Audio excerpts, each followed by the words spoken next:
everybody. So excited to be here with Erica, longtime friend. And we also got to work together for a few years when we were running United Plant Savers. Fellow Ohioan, is that how you say that word? Yeah, Ohio? that sounds good. The less Um, vowels, the better, really. Yeah, yeah.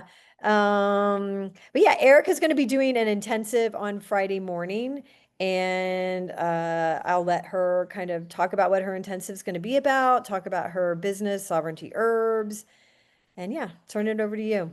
Sweet. Thank you. Yeah, yeah. So, first of all, I'm just over the moon thrilled that you have managed to put together such an awesome gathering for all of us in Cincinnati. I mean, I just being for me in a lot of ways sort of the frontier of botanical medicine, back in the late 19th century, early 20th century. There's so much history that is like steeped into how I was trained as a clinical herbalist and the philosophy of my clinical practice. And it's all just right there. It's like it's the heart center of a lot of that.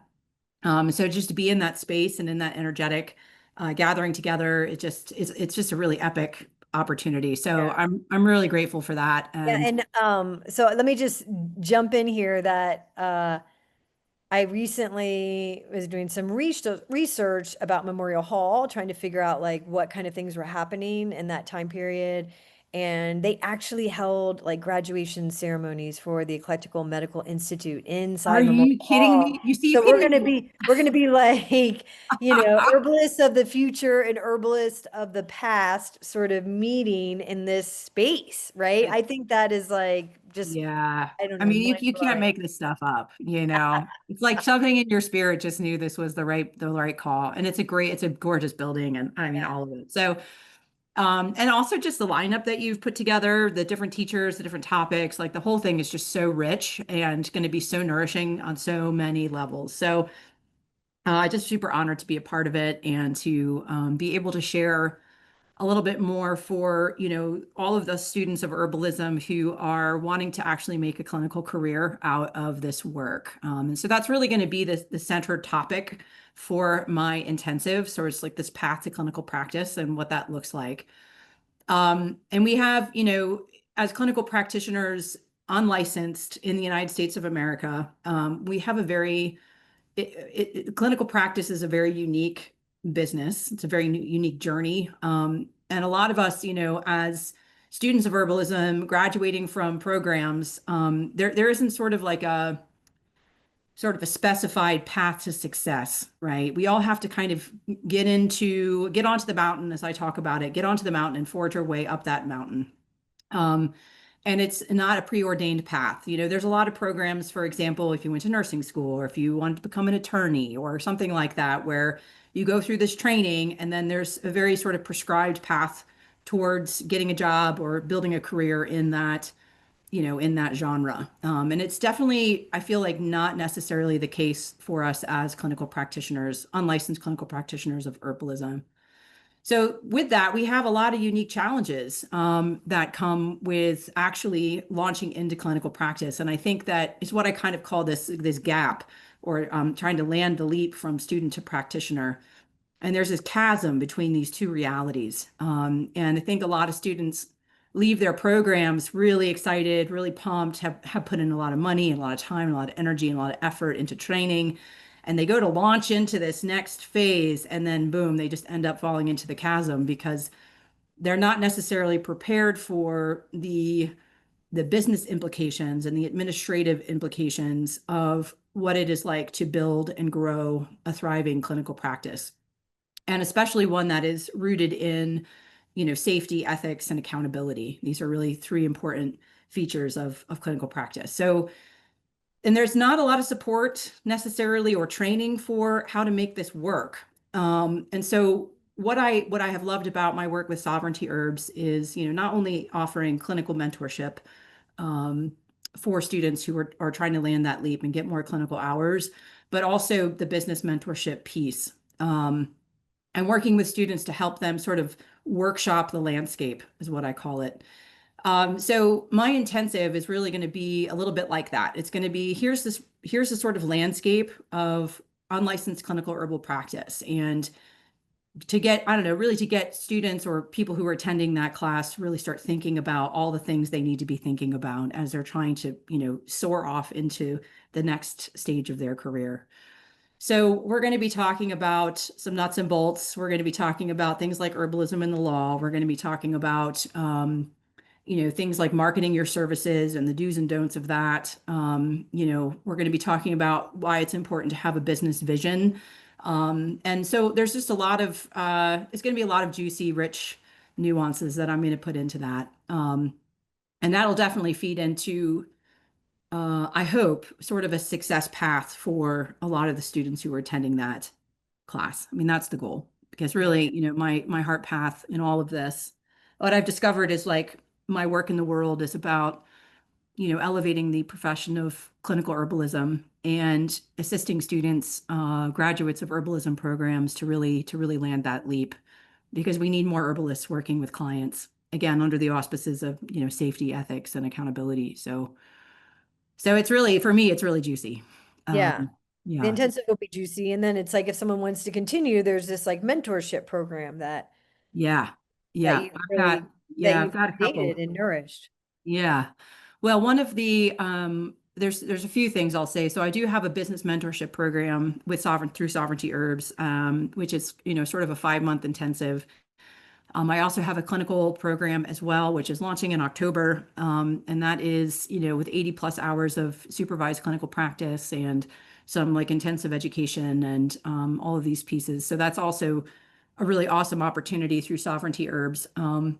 But one of the things I really would love to talk about is the Herbal Practice Connection, which is a kind of mentorship community space that I created through Sovereignty Herbs. And what's really great about this space, it's just at the beginning. The community's just at the beginning of its, I don't know, its growth, I suppose. I launched it a couple of years ago, and it's still pretty small and very intimate. But what this mentorship community is all about is really about nurturing this, landing this leap. So we have all these advanced herbalism students and also beginning practitioners who have joined to kind of collaborate and work together on, workshop issues, all these other pieces and parts. And so that you have this sensation of like, okay, I'm climbing up this mountain, but I'm not the only one. And I have folks around me that I can reach out to if I get stuck or if I have questions or if I need to workshop something. And so there's just a sense of having support. I think that the Herbal Practice Connection is starting to build, and I really love that. And in that, we do a lot of live meetups. So we've got like slow marketing meetups. I've got a co-host who's helping with that as well, which is really great, kind of just touching on marketing and especially marketing that has to do less with like social media and that flash content and more with like sort of sustainable content like blogging and newsletter writing and all these pieces. We have business pep talks. We have case reviews sessions. So we do roundtables on case reviews. And then once a month, I get a teacher to come in and do a specialty training.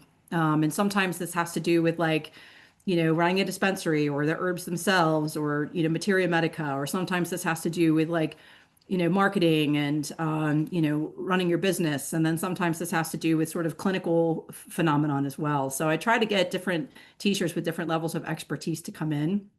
Mhm. Um, and what's really amazing is that a lot of this is recorded. So, we have these resource libraries building up in the Herbal Practice Connection now that are just like a treasure trove of nuggets of goodness for everybody. Pieces and parts that you might be missing that might be helpful or interesting or something like that. So the Herbal Practice Connection for me is one of those, I don't know, it's just one of those things I'm really proud of. I'm also really proud of what it's become. And what it's become is this really beautiful, safe space. And that is a direct result of the members that are there. I mean, the members that participate in the Herbal Practice Connection are just incredible people. And they have really helped shape the culture of that community space in just a really kind of nurturing and accepting and loving way. So it's really cool. Yeah. That's awesome. Yeah, I mean, basically, it wasn't that long ago where herbalists were considered doctors, right? And so that's what like reviving this whole eclectic history is super exciting and, really looking forward to what the future of healthcare could be like. I mean, acupuncture and Chinese medicine, like operate in hospitals, and Ayurvedic medicine happens in India. We just haven't like given the acknowledgement and recognition of this like herbal legacy that we have in the United States. And so yeah, Yeah. I don't know. I feel like it's a really exciting time to kind of dream the future, right? Of how herbs and herbalism can play more of a role in people's lives as it was not so long ago, and not in this just like take this supplement. Exactly. Right. Here's another solution to swallow. It's interesting is I definitely think that in many ways, I'm going to just talk about like dominant culture, like the dominant culture perspective is and context is kind of what I'm speaking to at the moment. Yeah, I feel like, you know, I often say this to my mentees that, hundreds of years ago, like in the days in the UK of like Nicholas Culpeper and da da da da da, it's herbalists, like the herbs were the tools of the physician. And of course, back then they were dealing a lot with, infections and acute illnesses and all these other pieces and parts that the reality and the landscape of human health and wellness has changed over the centuries, has changed even since the eclectics and physiomedicalists yeah, were sure. operating. And as a result, I feel like, and as modern medicine has come to fill in a lot of these really, poignant life-saving gaps, Absolutely. the role of the herbalist in people's lives, as well as the role of herbs in people's lives, has also changed. And so, I feel like again, I'm kind of talking about sort of the dominant culture, Western worldview on herbalism, where, in many ways, I feel like culturally, and some people may not like this, but culturally speaking, there's always been this drive or this initiative for the clinical herbalist to try to fit into the box of physician or to fit into some sort of like having to justify our work in the world through the lens of Western medicine. And Yeah, my argument has always been that Western medicine is its own phenomenon and its own practice and is important and sturdy and really is essential to human life and health and well-being. And what we do as clinical herbalists is very different.